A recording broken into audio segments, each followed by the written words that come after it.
บายดีพี่น้องสบายดีพี่น้องเบิร์ดสุขคนที่เข้ามาเบิ่งเนาะสองของบริษัทเราเมื่อนี้กมาย่ามบ้านพี่น้องอยู่บ้าน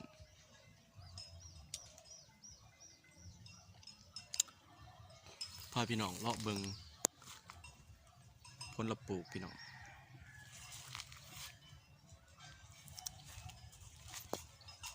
บรรยากาศ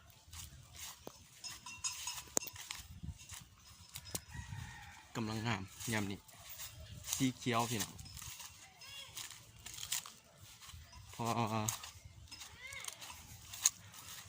ฝนตกเท่านึงแหละพี่น้องนี่อ่อนซ่อนเลยบักม่วง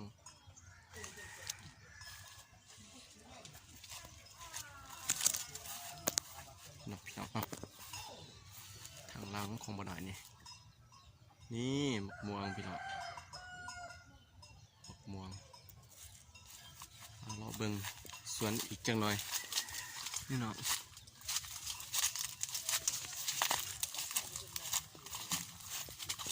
บ้านหน่อยบ่ค่อยมีเวลาพี่น้องบ่ได้อยู่บ้านเนาะอยู่ในเมืองเฮ็ดเวียก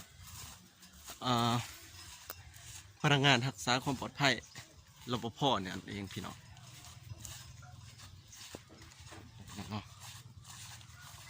สู่ได้อยู่บ้านจุดซอง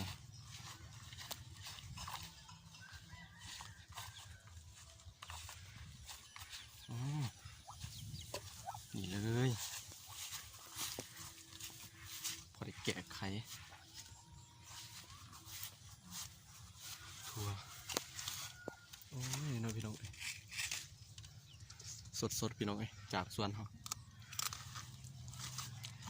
มันแสบคือถั่วที่เขาเสิร์ฟเนาะเป็นแบบถั่วปลอดสารพิษพี่น้องถั่วที่เขาเสิร์ฟมันอาจจะอ่อนๆหน่อยจังหน่อยขัน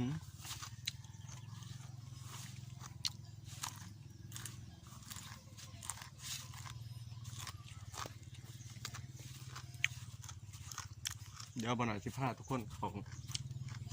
ในสวนบวเขาในสวนกระดาษรีวิวจากข้างนอกพี่น้องสวนขวาเอาไปเอา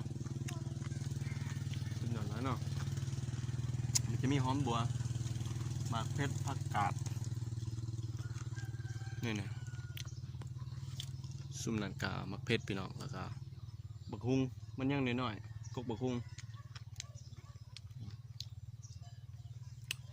บกคอยจะมีเวลามีแต่หนองสาวอยู่นี่